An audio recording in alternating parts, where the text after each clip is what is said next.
कांग्रेस की बर्बादी नहीं हो रही है। कांग्रेस की बर्बादी के सबसे बड़े जिम्मेदार अगर कोई हैं तो वो राहुल गांधी हैं। आज कांग्रेस नेताओं की पार्टी नहीं रह गई है, नौकरों की पार्टी है। ये बड़ी मज़ेदार बात है कि जिनकी वजह से कांग्रेस हारती है वही हार की समीक्षा करते हैं। अगर महाराष्ट्र और झारखंड में राहुल गांधी प्रचार में गए तो झारखंड और महाराष्ट्र से भी इसी तरह के परिणाम आएंगे। समीक्षा तो राहुल गांधी के फैसलों की होनी चाहिए। कांग्रेस के नेताओं और कांग्रेस के कार्यकर्ताओं की वजह से कांग्रेस की बर्बादी नहीं हो रही है। कांग्रेस की बर्बादी के सबसे बड़े जिम्मेदार अगर कोई हैं तो वो राहुल गांधी हैं।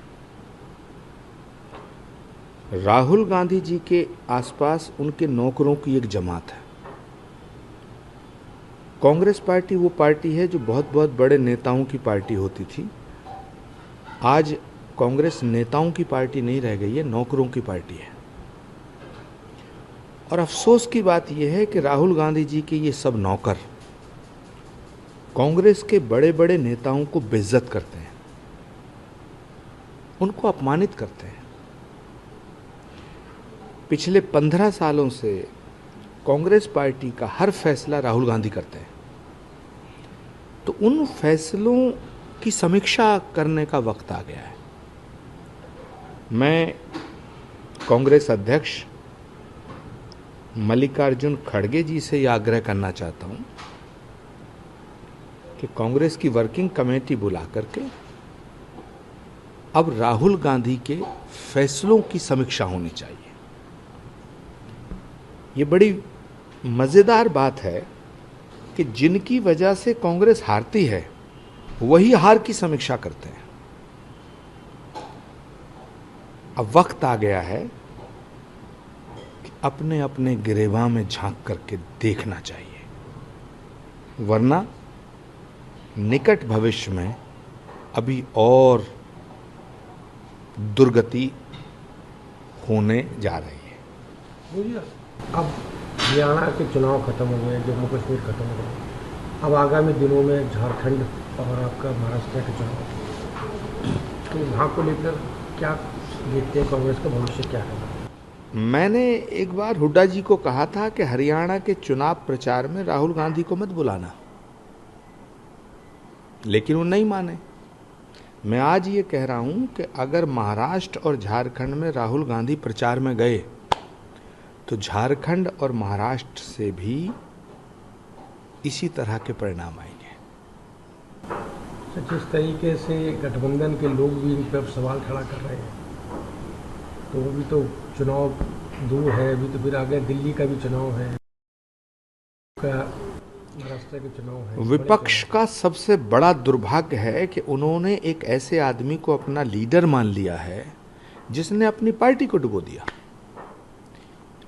ममता बनर्जी, उद्धव ठाकरे, शरद पवार जी, अखिलेश यादव जी, अरविंद केजरीवाल जी, ये सब बहुत बड़े नेता हैं, ये सब बहुत मजबूत नेता हैं, जनाधार वाले नेता हैं। लेकिन भाग्य की विडंबना देखिएगा कि पूरा विपक्ष राहुल गांधी जी को अपना नेता मान चुका है। हाँ, कांग्रेस पार्टी के भीतर अब ये बात बहुत जोर शोर से चल रही है कि कांग्रेस की कमान किसे सौंपी जाए। मुझे लगता है कि कांग्रेस की कमान प्रियंका गांधी को सौंप देनी चाहिए। इन्होंने ईवीएम पर भी सवाल उठाया कि कहीं जगह कोई गड़बड़ी मिली, कहीं ईवीएम का बैटरी बैकअप ज़्यादा मिला, कहीं कम मिला। तो कभी ईवीएम पर सवाल, कभी कैंडिडेट पर सवाल, कभी खुद के लोग भी सवाल खड़ा करते हैं। ईवीएम पर सवाल उठाना मानसिक दिवालियापन का सबूत है। जम्मू कश्मीर में ईवीएम ठीक हो जाती है और हरियाणा में ईवीएम गलत। उत्तर प्रदेश में अगर बीजेपी हारती है, लोकसभा के चुनावों में बीजेपी की सीटें कम होती हैं, तो ईवीएम ठीक। और अगर पूरे देश में बीजेपी जीतती है, देखिए ये सारा का सारा जो जलवा है, ये नरेंद्र मोदी का जलवा है। और जब तक नरेंद्र मोदी हैं, विपक्ष इसी तरह ईवीएम का रोना रोता रहेगा और अपनी छाती पीटता रहेगा। ये हरियाणा की जीत सनातन की जीत है, हरियाणा की जीत नरेंद्र मोदी की जीत है, हरियाणा की जीत राष्ट्र की जीत है, हरियाणा की जीत भारत की जीत है। और ये जो हरियाणा में हार हुई है, ये भारत के टुकड़े करने वालों की हार हुई है। भारत तेरे टुकड़े होंगे का नारा लगाने वालों के साथ राहुल गांधी खड़े हैं। और देश की जनता, देखिए भारत की जनता भारत को तोड़ने वाले को साथ नहीं दे सकती, भारत की जनता सनातन का विरोध करने वालों का साथ नहीं दे सकती। तो विपक्ष को चिंतन इस बात पर करना चाहिए, चिंतन करना चाहिए विपक्ष को कि वो खड़े कहाँ हैं। For more of such videos, do like, share and subscribe to ET Now Swadesh.